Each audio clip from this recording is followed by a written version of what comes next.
It was conceived by scientists and doctors. It was developed over several years. It was backed by military funding and brought to life by electrical engineers. What gave new hope to all of the unfortunates who suffered irreversible bodily harm, who dried the tears of those who've lost a limb. The Boston Arm, the Boston Arm. So here's my workroom. This is where I do a bunch of artwork. So it's a slideshow, but it's on one continuous ribbon of film. So there's a narrator who's dishing out this rhetoric, and then the tone, boop, and various music, and then you roll up the picture. So there you go. This is one called The Habit of Innovation.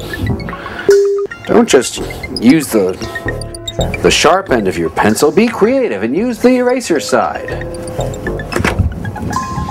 That's innovation, innovation, innovation. In response to the more things change, the more they stay the same. He says, I propose that we say that in a new way. Instead, let's say increased frequency of flux leads to a progressively static condition. That's a homemade speaker cabinet. This is a thing, I don't use this, but this was something that my father used in his research in the 60s. This was part of a setup that, the idea was that you could turn a switch on and off using your brain waves that were amplified millions of times. And then when they were amplified enough times, you could throw a switch on a relay, and then the demonstration got more elaborate, and this was part of the apparatus for those demonstrations. Also, there's a stack of some 8-track players there.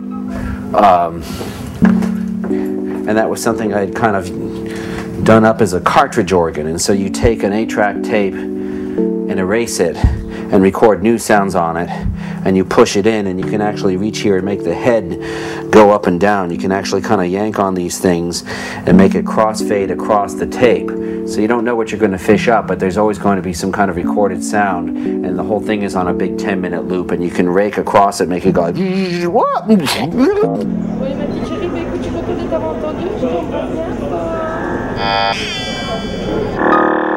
case of these are automatic, so you just tweak them up and then you just let them go on a tear and they start doing something serendipitously contrapuntal.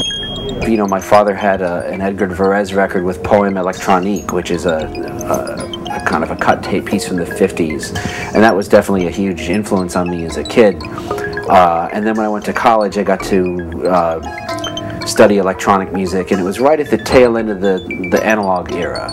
So they had a Moog, they had a Buchla, these Putney synthesizers, and the digital stuff was just coming in when I was leaving. Done a bunch of recordings with this thing. So, and this is a modular synth, everything plugs into everything else, so I mostly like to just work with the things that I love. And I'm interested in high-tech stuff too, but mostly like for editing things and whatnot, or managing things. I never really got into MIDI or computer stuff in music. Someday I'll learn how to record with computers. That would be good to know. I'm still recording on tape, mostly just because that's what I'm familiar with. And I do like the sound of it. Thou cybernetic son of New England, our fates together in time forevermore. You and I will twirl a baton and crawl. Excelsior, Excelsior.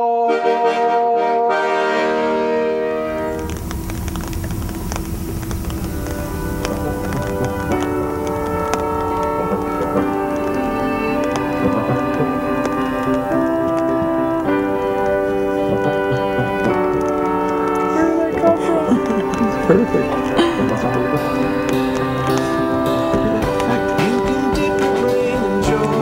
Keep that low though.